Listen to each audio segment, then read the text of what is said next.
स्वागत है आपका दोस्तों केडीबी लाइव के इस बिहार न्यूज कार्यक्रम में। मैं हूं फिरदौस गनी। आज 5 दिसंबर की बिहार न्यूज की शुरुआत करते हैं, तो चलिए बात करते हैं विस्तार से। दोस्तों, पप्पू यादव को धमकी देने वाला एक शख्स भोजपुर से पकड़ा गया है। बीते मंगलवार को पूर्णिया एसपी के खुलासे के बाद पप्पू यादव ने कहा कि मेरी जान लेने की साजिश हो रही है। उन्होंने इसकी जांच सीबीआई से करने की मांग कर डाली है। उन्होंने सवाल किया है कि नेपाल, मलेशिया और फिर पाकिस्तान के फोन नंबर कैसे आए। दरअसल भोजपुर में पकड़े गए राम बाबू राय के मुताबिक उसे धमकी वाला कॉल करने के लिए पप्पू यादव के समर्थकों ने ही कहा था और इसके लिए उसे 2,000 रुपए एडवांस में दिए थे और फिर 2 लाख रुपए देने थे। इसके अलावा कहा गया था कि भोजपुर जिले में ही उसे भी बड़ा नेता बना दिया जाएगा। जब पूर्णिया एसपी के प्रेस कॉन्फ्रेंस के बाद पप्पू यादव ने फेसबुक लाइव आकर के कहा कि पूर्णिया एसपी साहब, आप पार्टी मत बनिए। उन्होंने कहा कि मुझे लगता है कि सत्ता में बैठे कुछ साजिशकर्ता पुलिस प्रशासन का इस्तेमाल करके मेरी जान लेने का षड्यंत्र रच रहे हैं। इसके साथ ही उन्होंने इस मामले की जांच सुप्रीम कोर्ट या फिर हाई कोर्ट के जज के मॉनिटरिंग में सीबीआई से करने की मांग की है। साथ ही साथ उन्होंने कहा कि हम जल्द ही हाई कोर्ट में इसके लिए याचिका दाखिल करेंगे। मुझे बिहार पुलिस पर बिल्कुल भी विश्वास नहीं है। दोस्तों, बांग्लादेश में हिंदुओं पर हो रहे अत्याचार के खिलाफ मध्य प्रदेश के गुना में एक बड़े विरोध प्रदर्शन का आयोजन किया गया। जब गुना के हनुमान चौराहे पर जन आक्रोश सभा का आयोजन किया गया, हजारों लोगों ने हाथ में बैनर पोस्टर लेकर के मार्च भी निकाला। इस दौरान साध्वी राधा किशोरी ने विवादित बयान भी दे डाला। उन्होंने बांग्लादेश में हिंदुओं पर अत्याचार रोकने की अपील करते हुए भारतीय मुसलमानों को ही धमकी दे डाली और कहा कि उन्हें याद रखना चाहिए कि उनके भाईजान भारत में हैं और वे भी सुरक्षित नहीं रहेंगे। राधा किशोरी ने हिंदुओं से एक होने की अपील करते हुए कहा कि भारत को बांग्लादेश बनने से बचने के लिए एकजुट रहना है। उन्होंने पड़ोसी देश में हिंदुओं पर अत्याचार का जिक्र करते हुए देश के मुसलमानों से ही बदला लेने की धमकी दे डाली है। साध्वी ने कहा कि मैं बांग्लादेश के लोगों को बताना चाहती हूँ कि जो अत्याचार तुम हमारे भाई बहनों पर कर रहे हो, यहाँ भारत में भी आपके कुछ भाई हैं जिन्हें आप भाईजान कहते हो। जब वो भारत में सुरक्षित नहीं रहेंगे, यदि बांग्लादेश में हिंदुओं को परेशान किया गया तो फिर वहाँ की सरकार भी कान खोल करके सुन ले कि हमारा हिंदू सड़कों पर आ चुका है, बहुत सह लिया है, अब नहीं सहेंगे। हम हिंदू है, हम बदला लेकर के रहेंगे। हम यहाँ के मुसलमानों को परेशान करेंगे, यहाँ के मुसलमानों पर हम जुल्म करेंगे। जहाँ ये खुली चेतावनी दे दी है। दोस्तों, बिहार में आम लोगों के लिए एक बड़ी सुविधा वाली खबर सामने आई है। इसके तहत बिहार सरकार ने अब सर्किट हाउस यानी कि अतिथि गृह में आम लोगों के ठहरने को भी अनुमति दी है। अब इसके लिए कोई भी व्यक्ति ऑनलाइन बुकिंग करवा सकता है। भवन निर्माण विभाग के अलग अलग जिलों में स्थित अतिथि गृह या फिर सर्किट हाउस में आम लोगों को जो कमरे दिए जाएंगे उसके रेट भी तय कर दिए गए हैं। भवन निर्माण मंत्री जयंत राज ने इससे संबंधित एक वेबसाइट का भी लोकार्पण किया है। इस नई वेबसाइट के साथ ही इस पर बुकिंग के दौरान ऑनलाइन पेमेंट की भी सुविधा रहेगी। जब बिहार में सरकारी भवनों और फिर अतिथि गृह सहित निरीक्षण भवनों की ऑनलाइन बुकिंग नए पोर्टल www.bcdbooking.bihar.gov.in पर किए जा सकते हैं। सरकार ने जो इसके लिए इन कमरों के लिए जो रेट तय किए हैं, इसके तहत आम लोगों के लिए वातानुकूलित यानी कि एसी वाले कमरे 1,000 रुपए में और सामान्य कमरे मात्र 500 रुपए में प्रतिदिन के हिसाब से उपलब्ध होंगे। इसकी ऑनलाइन बुकिंग करवाई जा सकती है। हालांकि इस पर 18% जीएसटी भी लागू होगी। वहीं पर इन कमरों की बुकिंग कोई भी सरकारी व्यक्ति सरकारी कार्य से कराना चाहे तो फिर वे 250 रुपए एसी कमरा और 100 रुपए सामान्य रूम की बुकिंग प्रतिदिन के हिसाब से करवाएंगे। दोस्तों, बिहार विधानसभा चुनाव से पहले आरजेडी नेता तेजस्वी यादव ने केजरीवाल का दांव खेल दिया है। उन्होंने कहा कि महागठबंधन की सरकार अगर बनती है तो फिर हर परिवार को 200 यूनिट फ्री बिजली मिलेगी, क्योंकि देश में सबसे महंगे बिजली दर बिहार में ही मिलती है। ये बातें नेता प्रतिपक्ष तेजस्वी यादव ने बुधवार को मुंगेर में आयोजित संवाद कार्यक्रम के दौरान कही है। नेता प्रतिपक्ष तेजस्वी यादव ने कहा कि कार्यकर्ता संवाद सह दर्शन कार्यक्रम का उद्देश्य जमीनी कार्यकर्ता से मिलना तथा उनसे फीडबैक लेना है। इससे जहां पार्टी को मजबूती मिलेगी वहीं पर संगठन का भी विस्तार होगा। वहीं पर बिहार सरकार पर हमला बोलते हुए उन्होंने कहा कि बिहार की जनता बिजली बिल तथा जमीन सर्वे से परेशान है। 17 माह के अपने कार्यकाल में हमने 5 लाख नौकरियां देने का वादा किया था। तेजस्वी यादव के फ्री बिजली के वादे पर, घोषणा पर आप क्या राय रखते हैं? नीचे कमेंट बॉक्स में कमेंट करके जरूर बताइए। आप बताइए कि ये कितना उचित है, यानी कि फ्री बिजली देना सही है या नहीं, ये आप बता सकते हैं। और ये भी बता सकते हैं कि क्या तेजस्वी यादव, अगर उसकी सरकार आ जाती है तो तेजस्वी यादव सच में फ्री में 200 यूनिट फ्री में बिजली देगी, हाँ या नहीं? नीचे कमेंट बॉक्स में कमेंट करके जरूर बताइएगा। दोस्तों, बिहार में रहने वाले लोगों के लिए एक बड़ी खबर सामने आ रही है। ताजा रिपोर्ट्स के मुताबिक बिहार के 10 जिलों में नए हवाई अड्डे का निर्माण किया जाएगा। इसको लेकर के भारतीय विमानपत्तन प्राधिकरण यानी कि AAI ने संबंधित जिलों से आधारभूत संरचनाओं को विकसित करने के लिए रिपोर्ट मांगी है। हालांकि इन 10 जिलों में नए हवाई अड्डों के विकास की प्रक्रिया में देरी हो रही है, क्योंकि संबंधित जिलों से आधारभूत संरचना की रिपोर्ट अभी तक प्राप्त नहीं हो पाई है। इन हवाई अड्डों का विकास क्षेत्रीय उड्डयन योजना के तहत किया जाएगा, जिसमें पताही हवाई अड्डा, सुपौल, सहरसा, भागलपुर, मुंगेर, वाल्मीकिनगर, मोतिहारी, रक्सौल, मधुबनी और छपरा शामिल है। दोस्तों, बिहार में स्वास्थ्य के लिहाज से बेहद गंभीर खबर सामने आई है। बिहार के सभी 38 जिलों में 1 अप्रैल 2024 से अक्टूबर 2024 के बीच HIV के टेस्ट में 5,820 लोग संक्रमित पाए गए हैं। इसकी ताजा रिपोर्ट जारी कर दी गई है। सबसे अधिक हालात पटना की खराब बताई गई है। यहाँ 1,33,531 लोगों की जाँच में 1121 लोग संक्रमित पाए गए हैं। अन्य जिलों की अगर बात करें तो अररिया में 32, अरवल में 12, औरंगाबाद में 104, बांका में 29, बेगूसराय में 232, भागलपुर में 205, भोजपुर में 142, बक्सर में 69, दरभंगा में 237, पूर्वी चंपारण में 415, गया में 161, गोपालगंज में 224, जमुई में 49, जहानाबाद में 21, कैमूर में 69, कटिहार में 130, खगड़िया में 209 पॉजिटिव मरीज मिले हैं, केस मिले हैं। इसके अलावा किशनगंज में 78, लखीसराय में 39, मधेपुरा में 26, मधुबनी में 254, मुंगेर में 63, मुजफ्फरपुर में 318, नालंदा में 69, पूर्णिया में 138, रोहतास में 109, सहरसा में 35, समस्तीपुर में 230, सारण में 262, शेखपुरा में 27, शिवहर में 3, सीतामढ़ी में 169, सीवान में 188, सुपौल में 82, वैशाली में 163 और पश्चिमी चंपारण में 106 पॉजिटिव मरीज मिले हैं। जहाँ सबसे बड़ी बात यह है कि नवादा में एक भी केस नहीं मिले हैं। जहाँ स्वास्थ्य विभाग के संयुक्त निदेशक का कहना है कि ये बात सही है कि संक्रमित लोगों की संख्या पहले के मुकाबले बड़ी है। जी हाँ, यानी कि पहले कम केस मिलते थे और अभी काफी ज्यादा संख्या में केस मिलने लगे हैं। दोस्तों, बिहार के मुख्यमंत्री नीतीश कुमार ने 2016 से पूर्ण शराबबंदी लागू कर रखी है। इसके बावजूद भी पड़ोसी राज्यों और फिर नेपाल के रास्ते हमेशा बिहार में शराब पहुंच रही है। यहाँ तक कि जहरीली शराब पीने से सैकड़ों लोगों की जान भी गई है, जब कई ने आंखों की रोशनी गंवा दी है। शराबबंदी कानून लागू रहने के बावजूद भी बिहार में आए दिन शराब माफिया पकड़े जाते हैं। विपक्ष इसे लेकर के लगातार सरकार को कटघरे में भी खड़ा करता रहा है। जब पटना हाई कोर्ट ने भी हाल ही में शराबबंदी की विफलता को लेकर के तल्ख टिप्पणी की थी। इसके बावजूद भी मुख्यमंत्री नीतीश कुमार अपने फैसले से पीछे हटने को तैयार नहीं है। लेकिन 15 दिसंबर से ये वे महिला संवाद यात्रा निकालने वाले हैं। इस बात का अंदाजा लगाया जा रहा है कि वे इस दौरान कुछ बड़े फैसला ले सकते हैं। दरअसल नीतीश कुमार को जीविका दीदियों के सम्मेलन में शराब से महिलाओं को होने वाली परेशानी का पता चला था। जब उन्हें इस बात की जानकारी हुई कि गरीब और मजदूर वर्ग के लोग अपनी कमाई का पैसा शराब पीने में खर्च कर देते हैं, महिलाओं को घर चलाने में समस्या होती है, इसे लेकर के घर में आए दिन मारपीट का माहौल रहता है। इतना ही नहीं, शराब के सेवन से सेहत खराब होती है और फिर सड़क दुर्घटना होती है। महिलाओं के सशक्तिकरण की दिशा में फैसला करते हुए सीएम नीतीश कुमार ने उसी वक्त बिहार में शराबबंदी का फैसला किया था। वहीं पर पंचायतों और निकाय चुनाव में 50% महिला आरक्षण नीतीश कुमार ने हाल ही में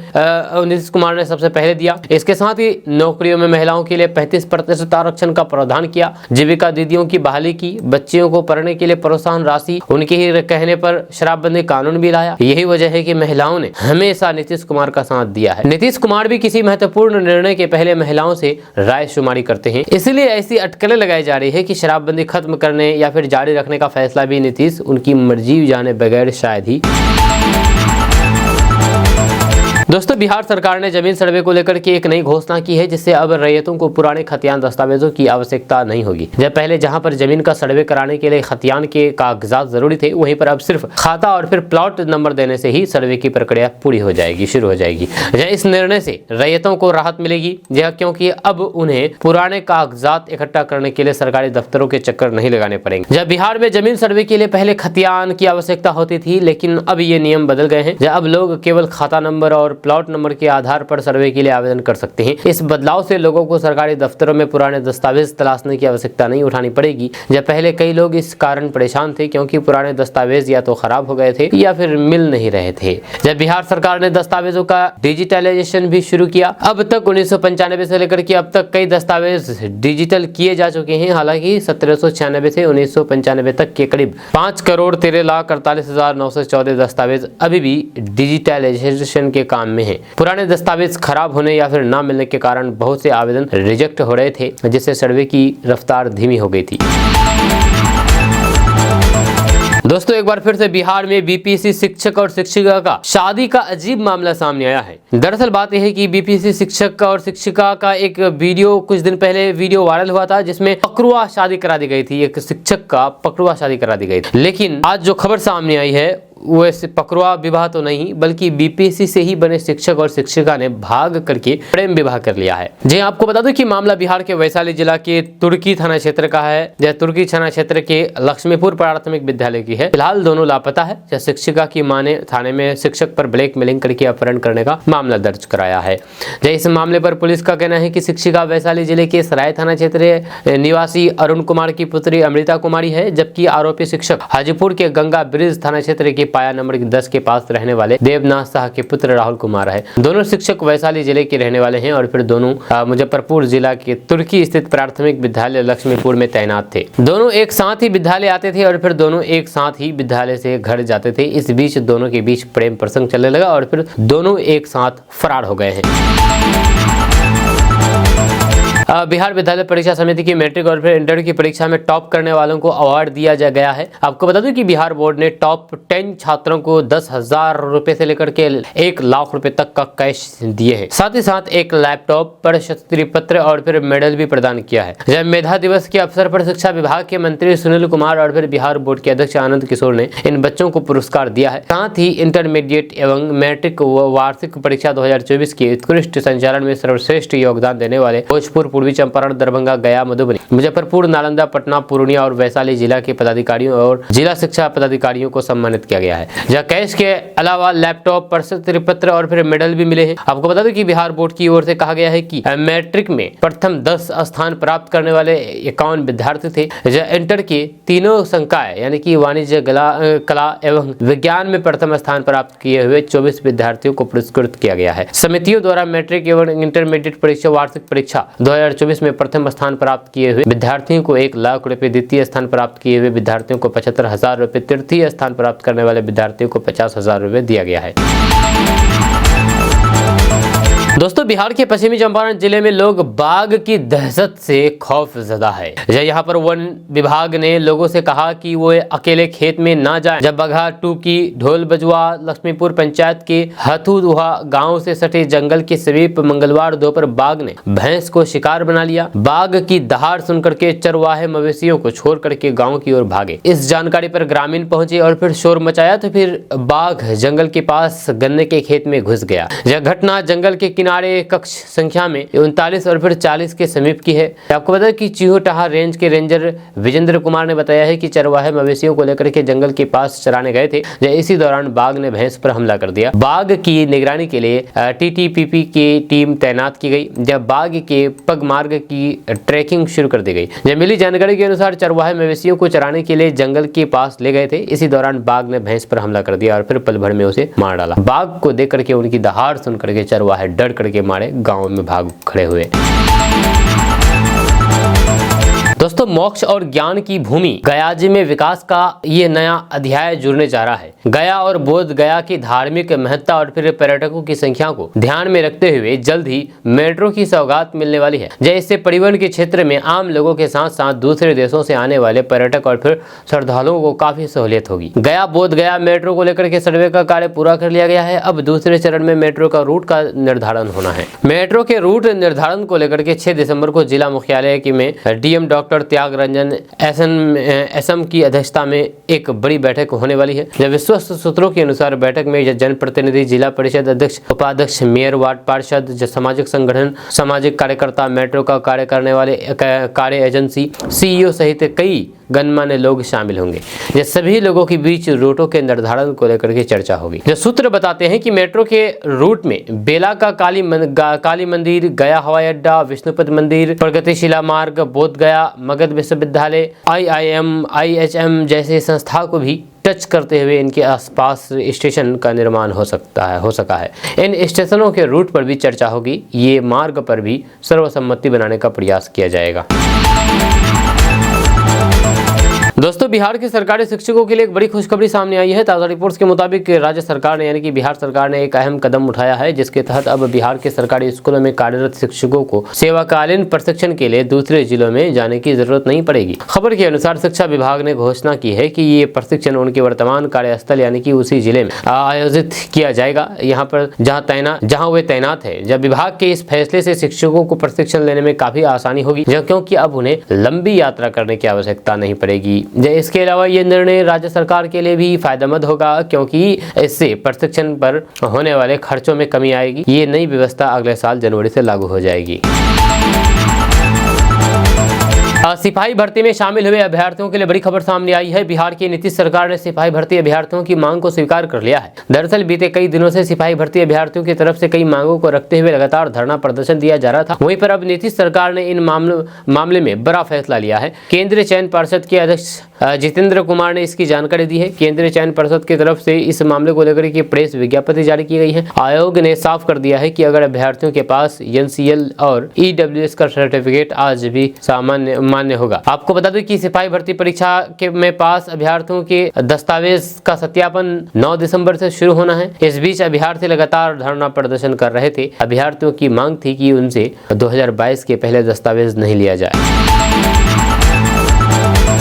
दोस्तों, नौकरी के लिए विदेश जाने के मामले में फिलहाल बिहार में सीवान जिला पहले नंबर पर है, जब गोपालगंज, पूर्वी चंपारण, छपरा और पूर्वी चंपारण की गति भी अन्य जिलों से अधिक तेज है। आपको बता दूं कि बीते साल पासपोर्ट बनाने वाले जिलों में सीवान सबसे आगे था और पटना जिले से भी 4,698 ज्यादा लोगों ने पासपोर्ट यहां से बनवाया था। गोपालगंज भी 30,733 पासपोर्ट के साथ अब पटना से मात्र 4,250 पीछे था और पूरे प्रदेश में इसका 3rd प्लेस रह चुका है। 2023 में पासपोर्ट के लिए 3,90,000 लोगों ने अप्लाई किया था, जिसमें से 3,56,000 लोगों के पासपोर्ट जारी किए गए और फिर 34,000 लोगों के एप्लीकेशन कैंसिल हुए। जिन एप्लीकेशन को रद्द किया गया उसकी बड़ी वजह आवेदनों के साथ जरूरी डॉक्यूमेंट्स का न होना या फिर जरूरी डॉक्यूमेंट्स के मिलान में गलती कर पाई गई है। आपको बता दें कि विदेश जाने वाले लोगों में ज्यादातर ड्राइवर, इलेक्ट्रीशियन, सिक्योरिटी गार्ड, अलग अलग तरह के तकनीकी काम करने वाले लोग होते हैं। शिक्षण संस्थानों में पढ़ाने के लिए हायर एजुकेशन की डिग्री वाले लोग भी यहाँ पर बाहर जाते हैं, विदेश जाते हैं। इसके अलावा डॉक्टर और इंजीनियर भी विदेश में अच्छी नौकरी के लिए जाते हैं। हालांकि खाड़ी के देशों में जाने वाले सबसे ज्यादा ITI से स्किल लोग ही ज्यादा होते हैं। वहीं पर अमेरिका, ब्रिटेन, सिंगापुर जैसे देशों में जाने वाले इंजीनियर और डॉक्टर की संख्या सबसे ज्यादा होती है। दोस्तों, बिहार के गया रेलवे स्टेशन को लेकर के एक बड़ी जानकारी सामने आई है। आपको बता दूं कि आने वाले साल 2025 में गया के रहने वाले लोगों के लिए बड़ी सौगात लेकर के आ रहा है। दरअसल रेलवे 244 करोड़ की लागत से गया रेलवे स्टेशन के पूर्ण विकास का काम तेजी से पूरा कर रहा है। स्टेशन के रिडेवलप होने के बाद नए साल में स्टेशन पर यात्रियों को एयरपोर्ट जैसी सुविधा मिलने लगेगी। गया जिला बिहार के साथ ही पूरे देश के हिंदुओं के साथ ही बौद्ध धर्म के लोगों को मानने वाले लोगों के बीच खास महत्व रखता है। यहाँ हिंदू पितृपक्ष के दौरान जहां अपने पूर्वजों की आत्मा की शांति के लिए पिंडदान करने आते हैं, तो फिर बौद्ध धर्म को मानने वाले लोग साल भर में आते हैं। इसके साथ ही विदेशी पर्यटकों के लिए भी ये जिला काफी महत्वपूर्ण हो जाता है। दोस्तों, मुख्यमंत्री नीतीश कुमार 15 दिसंबर से बिहार के औरंगाबाद से अपनी संवाद यात्रा निकालेंगे। औरंगाबाद में इसको लेकर के तैयारियां चल रही है, लेकिन सीएम नीतीश कुमार के इस यात्रा से पहले बिहार में बहुत चर्चा हो रही है। राजनीतिक पंडित से लेकर के राजनीतिक दल के नेता भी नीतीश कुमार की बिहार विधानसभा चुनाव से ठीक पहले होने वाले इस यात्रा पर चर्चा कर रहे हैं। दरअसल सीएम नीतीश कुमार अपने इस संवाद यात्रा में महिलाओं से भी बात करेंगे। सीएम नीतीश कुमार के प्लान W को लेकर के चर्चा हो रही है। नीतीश कुमार के प्लान W प्लान की चर्चा हो रही है। सीएम नीतीश कुमार ने अपनी इस यात्रा का नाम भी महिला संवाद दिया है, यानी कि वुमन का W पर चर्चा हो रहा है। यह इससे साफ है कि JDU का बिहार विधानसभा चुनाव 2025 में मुख्य फोकस महिलाओं पर है। सूत्रों का कहना है कि शराबबंदी के बाद बिहार की NDA सरकार महिला संवाद के बाद महिलाओं को साधने के लिए कुछ खास योजना लागू कर सकते हैं। कहा जा रहा है कि मध्य प्रदेश की लाडली योजना और फिर झारखंड की मैया योजना के तर्ज पर बिहार में भी चुनाव से पहले सरकार कुछ घोषणा कर सकती है। पार्टी सूत्रों की माने तो योजना के तहत 18 से 50 साल की महिलाओं को 101,000 रुपए माह देने का भी प्रस्ताव है। दोस्तों, बिहार में 20 अगस्त 2024 से जमीन सर्वे का काम जारी है। इसे लेकर के कई तरीके की भ्रांतियां फैलाई गई है। विपक्षी दलों ने इसे स्कैम बताया है। घुसखोरी के भी कई मामले सामने आए हैं। जमीन सर्वे शुरू होते ही दूसरे देशों में रह रहे लोग काम धंधा छोड़ करके गाँव आ गए ताकि उनकी जमीन के साथ कोई भी खेला न कर सके। कई संकटों को पार करने के बाद अब इस सर्वे को लेकर के बड़ा अपडेट सामने आया है, जिसमें बताया गया है कि राज्य सरकार यानी कि बिहार सरकार जल्द उन गाँव की लिस्ट जारी करेगी जहाँ पर सर्वेक्षण का काम पूरा कर लिया गया है। संबंधित मंत्रालय ने फर्स्ट फेज में 20 जिलों से जानकारी मांगी गई है। यहाँ पर मुख्य सचिव दीपक कुमार द्वारा समीक्षा करने के बाद लिस्ट जारी की जाएगी। भू अभिलेख एवं परिमाप निदेशक जे प्रियदर्शनी ने कहा कि राज्य में यानी कि बिहार में जमीन सर्वे का काम तेजी से पूरा हो रहा है। राज्य सरकार ने उन गाँवों की सूची तैयार करने का काम शुरू कर दिया है जहाँ पर सर्वेक्षण पूरा हो चुका है। जे प्रियदर्शनी ने बताया है कि 20 जिलों के बंदोबस्त पदाधिकारियों से डिटेल मांगा गया है। निदेशक ने बताया है कि 20 जिलों के बंदोबस्त पदाधिकारियों से सर्वेक्षण की जानकारी मांगी गई है। इनमें अररिया, बांका, बेगूसराय, जमुई, जहानाबाद, कटिहार, खगड़िया, किशनगंज, लखीसराय, मधेपुरा, मुंगेर, नालंदा, पूर्णिया, सहरसा, शेखपुरा, शिवहर, सीतामढ़ी, पश्चिमी चंपारण, सुपौल और अरवल जिला शामिल है। इन जिलों में जमीन सर्वेक्षण का काम पूरा हो चुका है।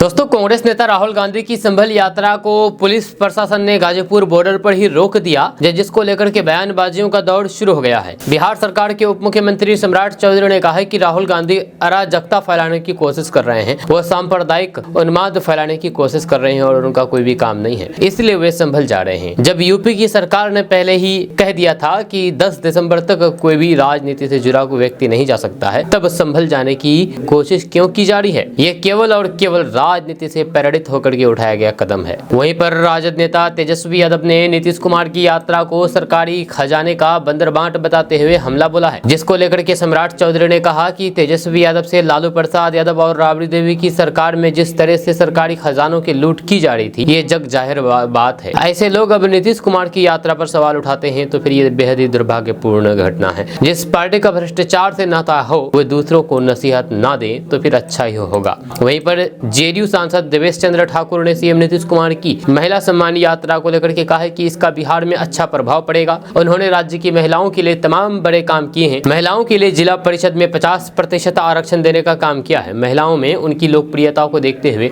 बहुत बड़ा फर्क पड़ेगा। बिहार के चहुमुखी विकास के लिए हमारी सरकार काम करना जारी रखेगी। दोस्तों, आरजेडी नेता तेजस्वी यादव ने एक बार फिर से केंद्र और यूपी सरकार की नीतियों और फिर अहम सवाल खड़े कर दिए हैं। बुधवार को एक न्यूज चैनल से बातचीत में उन्होंने ईवीएम को लेकर के महाराष्ट्र और संभल के मुद्दों पर अपनी प्रतिक्रिया दी है। उन्होंने कहा कि ईवीएम पर आज से नहीं बल्कि हमारी कब से मांग है, लेकिन सरकार संस्था बीजेपी के सेल बन गई है। हमारी बैलेट पेपर से चुनाव की मांग है जो पूरी नहीं हो रही है। उन्होंने कहा कि होगा वही जो मोदी शाह चाहेंगे। तेजस्वी यादव ने महाराष्ट्र में सरकार बनने पर बोलते हुए कहा कि महाराष्ट्र में जो स्विंग हुआ वो उससे पहले देखने को कभी नहीं मिला था। दोस्तों, बिहार के शिक्षकों के लिए एक बड़ी खुशखबरी सामने आई है। ताजा रिपोर्ट्स के मुताबिक बिहार शिक्षा विभाग ने आगामी 1 साल के लिए छुट्टियों का कैलेंडर जारी कर दिया है, जिसमें शिक्षकों को कुल 72 दिन की छुट्टी मिलेगी। इन छुट्टियों में तीज, जितिया और छठ जैसे प्रमुख त्योहारों की छुट्टियां भी शामिल है। खबर के अनुसार यह फैसला बिहार के पूर्व एसीएस के पाठक के कार्यकाल में शिक्षकों के बीच असंतोष के बाद लिया गया है। के पाठक के कड़े निर्णय के कारण शिक्षकों को छुट्टियां मिलना मुश्किल हो गया था और सरकार को आलोचना का सामना करना पड़ा था। आपको बता दें कि नए एसीएस सिद्धार्थ ने आते ही कई पुराने फैसले को बदल दिया और शिक्षकों के हित में कई निर्णय लिए हैं। जहां उनके निर्णय से शिक्षकों को राहत मिली है और छुट्टियों की संख्या बढ़ा दी गई है। इससे पहले दशहरा और फिर छठ की छुट्टियों को लेकर भी विवाद हुआ था, जिसमें विपक्ष और शिक्षक संघों ने सरकार से शिकायत की थी। विधानसभा चुनाव को ध्यान में रखते हुए सरकार ने शिक्षकों को नाराज नहीं करने का निर्णय लिया है। अब बिहार के गया जिला से चौंकाने वाला मामला सामने आया है, जहां पर डिप्टी मेयर गया जिला के डिप्टी मेयर चिंता देवी सब्जियां बेच करके गुजारा कर रही है। जी हां, डिप्टी मेयर है गया के और वह सब्जियां बेच करके गुजारा कर रही है। यह चिंता देवी गया के केदारनाथ मार्केट में जमीन पर बैठ करके सब्जियां बेचती दिखाई दी है, जिन्हें देख करके लोग हैरान हैं। लेकिन ऐसी क्या मजबूरी है कि डिप्टी मेयर बनने के बाद भी वे सब्जी बेच करके गुजारा कर रही है। आपको बता दूं कि बिहार के गया में दशकों तक सड़कों पर झाड़ू लगाने के बाद जब चिंता देवी गया शहर की डिप्टी मेयर बनी तो उन्हें महसूस हुआ कि मोक्ष की नगरी में आखिरकार उन्हें मुक्ति प्रदान कर दी है। लेकिन लगभग 2 साल तक पद पर रहने के बाद वे फिर से सड़कों पर सब्जियां बेच रही है। दरअसल बात यह है कि चिंता देवी उनके साथ कथित तौर पर किए गए अनादर के विरोध में ऐसा कर रही है। चिंता देवी ने अपनी इस स्थिति को लेकर के सवाल किया है कि यदि मुझे नगर निगम में होने वाली गतिविधियों के बारे में जानकारी नहीं दी जाती है तो फिर मेरे डिप्टी मेयर बनने का क्या मतलब है। चिंता देवी ने मंगलवार को संवाददाताओं से कहा कि मैं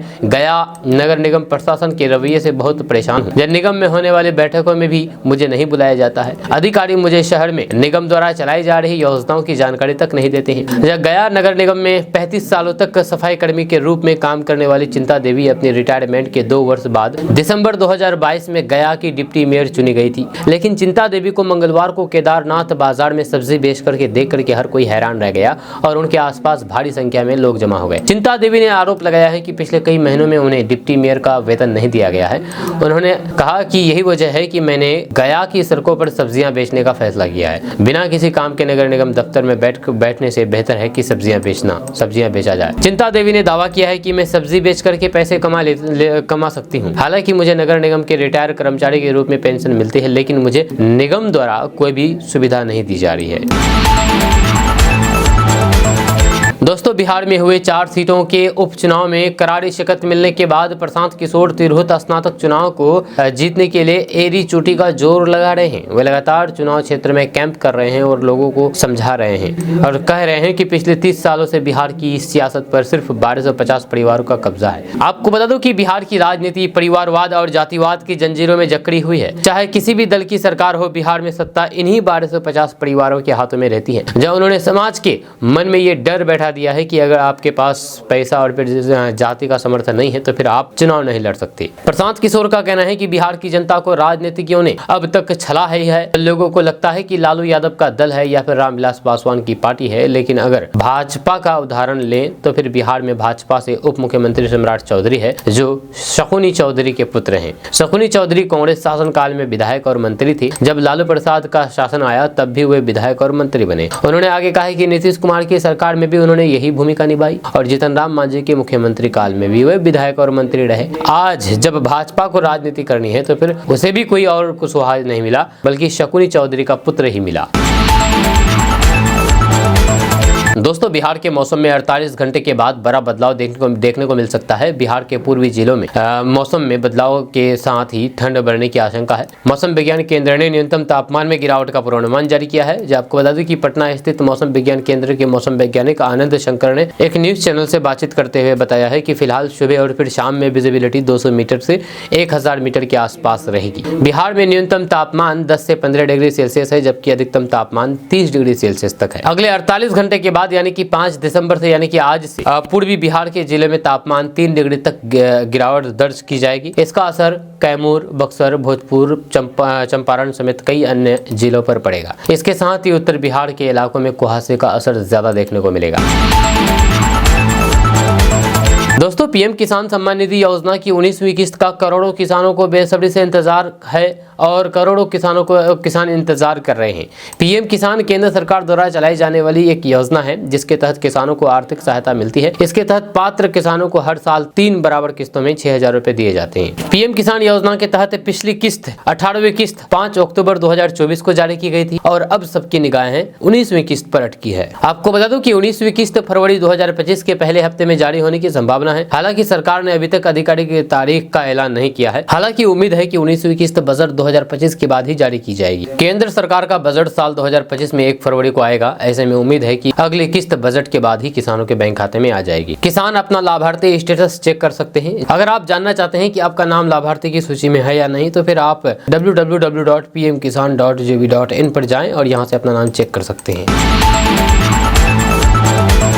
दोस्तों, बिहार के उप मुख्यमंत्री विजय कुमार सिन्हा ने प्रधानमंत्री नरेंद्र मोदी से मुलाकात की है। मुलाकात के बाद उन्होंने कहा कि देश के प्रधानमंत्री नरेंद्र मोदी से शिष्टाचार भेंट के दौरान राज्य से जुड़े हुए जन सरोकार के मुद्दों पर भी सार्थक चर्चा हुई है। इस दौरान बिहार के विकास को लेकर के प्रधानमंत्री के मूल्यवान मार्गदर्शन भी प्राप्त हुआ है। जब विजय सिन्हा ने कहा कि विकसित भारत के संकल्प में युवाओं की भूमिका को लेकर के प्रधानमंत्री का विशेष मार्गदर्शन मिला है। उनकी ओर से हाल में लखीसराय में राज्य युवा उत्सव के सफल आयोजन पर खुशी व्यक्त की गई है। उन्होंने हमारे राज्य के प्रति अपने विशेष प्रेम के साथ समेकित विकास में युवाओं को अधिक से अधिक भागीदार बनाने का निर्देश भी दिया है। किशनगंज वासियों के लिए बहुत बुरी खबर है, क्योंकि किशनगंज वासियों को अब आलू बहुत महंगा खाना पड़ेगा। हो सकता है कि किशनगंज वासियों को आलू मिले ही ना। अब आप सोच रहे होंगे कि ऐसा क्यों, तो आपको बता दूं कि बंगाल सरकार के तुगलकी फरमान की वजह से बिहार बंगाल सीमा से सटे किशनगंज में आलू प्याज व्यापारियों को भारी परेशानी हो रही है। जब सरकार ने बंगाल से आलू और प्याज ले जाने पर रोक लगा दी है, बिहार बंगाल सीमा के रामपुर चेक पोस्ट पर पुलिस बल की तैनाती कर दी गई है, ताकि बंगाल से बिहार आलू नहीं ले जाया जा सके, जिसकी वजह से किशनगंज में व्यापारियों में हरकत मच गया है। आलू की कीमतों में बेतहाशा बढ़ोतरी की संभावना जताई जा रही है। गरीबों की जेब पर इसका सीधा असर पड़ रहा है। इसकी वजह पश्चिम बंगाल सरकार के आदेश पर आलू लदे गाड़ियों को बॉर्डर पार करने नहीं दिया जा रहा है। आलू की सप्लाई पर रोक लगा दी गई है। आपको बता दूं कि किशनगंज सीमा से सटे बंगाल के रामपुर में आलू प्याज की मंडी है, जहां से किशनगंज जिले में आलू प्याज की आपूर्ति होती है। 90 के दशक में बिहार बंगाल सीमा पर आलू व्यापारियों ने दुकान खोली थी और तब से व्यवसायी यहीं पर कारोबार हो रहा है, रामपुर में। इस फरमान के बाद बिजनेसमैन काफी परेशान है। आलू मंडी में दर्जनों गाड़ियां लोड होकर के खड़ी है, जिन्हें जिले के अलग अलग हिस्से में जाना है, लेकिन उन्हें बॉर्डर पार करने नहीं दिया जा रहा है। आलू व्यापारी संतोष ने बताया है कि पुलिस प्रशासन के द्वारा बुधवार सुबह से ही बैरिकेड लगा दिया गया है और गाड़ियों को वापस से भेजा जा रहा है। व्यवसायी ने बताया है कि अगर ये कंडीशन रही तो फिर आलू प्याज के लिए किशनगंज में हाहाकार मचेगा। वहीं पर दूर दराज से पहुंचे खरीदार भी परेशान है। ग्राहकों ने बताया है कि अगर आलू प्याज नहीं जाने दिया जाएगा तो फिर दाम में जाहिर सी बात है बढ़ोतरी होगी। मुसलमान जदयू को पहले वोट देते थे ना अब वोट देते हैं। अब इस बयान को लेकर के बिहार बीजेपी प्रदेश अध्यक्ष और किशनगंज के रहने वाले डॉक्टर दिलीप कुमार जायसवाल ने बड़ी बात कह दी है। जब डॉक्टर दिलीप कुमार जायसवाल ने इस पर सख्त एतराज जताया है। जब भाजपा बिहार अध्यक्ष डॉक्टर दिलीप कुमार जायसवाल ने कहा कि ऐसी कोई भी बात नहीं है, मुसलमान हमें भी वोट देते हैं, हम बीजेपी से हैं लेकिन हमें भी वोट करते हैं।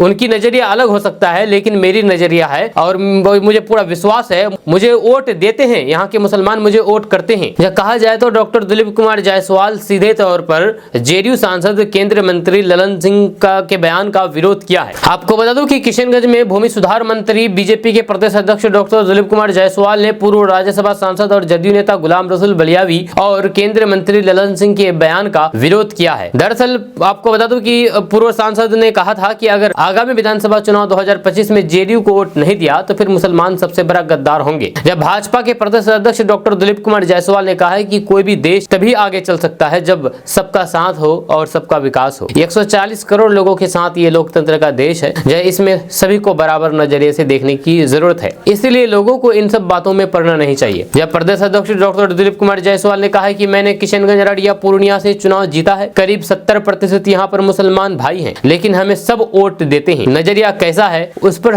सब कुछ निर्भर करता है। अच्छे नजरों से देखते हैं तो सभी लोग अच्छे लगते हैं, लेकिन देश की तरह ही बांग्लादेश में भी लोगों को ख्याल रखना चाहिए कि हिंदुस्तान के लोग कितने मिल करके रहते हैं, तो फिर यही नजरिया और सब देशों में होनी चाहिए। आपको बता दूं कि भाजपा प्रदेश अध्यक्ष डॉक्टर दिलीप कुमार जायसवाल का कल बर्थडे था, जन्मदिन था। इस मौके पर उन्हें लोगों ने बधाई दी है। जो सोशल मीडिया के अलावा राजनीतिक पार्टी और फिर विभिन्न संस्थाओं से जुड़े लोगों ने मेडिकल कॉलेज में पहुंच करके उन्हें बुके देकर के बधाई दी है। दिलीप जायसवाल पूजा अर्चना करने के लिए शहर के महावीर मार्ग स्थित विष्णु मंदिर पहुंचे, जब भाजपा के कार्यकर्ताओं ने भव्य तरीके से उनका जन्मदिन मनाया है। किशनगंज एएमयू को लेकर के लगातार किशनगंज सांसद डॉक्टर जावेद आजाद मुखर होते जा रहे हैं। लगातार संसद भवन के बाहर पोस्टर बैनर लेकर के विरोध प्रदर्शन कर रहे हैं और बाकी संसद के अंदर भी आवाज उठा रहे हैं। अब फिर से सांसद डॉक्टर जावेद आजाद ने केंद्रीय शिक्षा मंत्री से मुलाकात की है एएमयू को लेकर के। आपको बता दूं कि किशनगंज सांसद डॉक्टर जावेद आजाद ने केंद्रीय शिक्षा मंत्री धर्मेंद्र प्रधान से मुलाकात की है। एएमयू किशनगंज शाखा के लिए केंद्र सरकार की ओर से लंबित 126 करोड़ रुपए रिलीज कराने के साथ इस शाखा के लिए एएमयू अलीगढ़ की ओर से अतिरिक्त फंड की मांग के तौर पर 352 करोड़ रुपए रिलीज कराने की मांग की है। हम इसी की ओर से स्वीकृत एएमयू शाखा के लिए टीचिंग और नॉन टीचिंग पदों की बहाली की मांग प्रमुखता से रखी गई है। सांसद डॉक्टर जावेद आजाद ने शिक्षा मंत्री को दिए गए मांग पत्र में लिखा है कि एएमयू केंद्र किशनगंज पिछले 5.5 सालों में बार बार प्रयास के बावजूद भी एएमयू सेंटर से जुड़े हुए मुद्दे बने हुए जो आपके तत्काल हस्तक्षेप की मांग करते हैं। सांसद डॉक्टर जावेद आजाद ने शिक्षा मंत्री, वित्त मंत्री, यूजीसी अध्यक्ष, अल्पसंख्यक अल्पसंख्यक मामलों के मंत्री और एएमयू अधिकारियों जैसे प्रमुख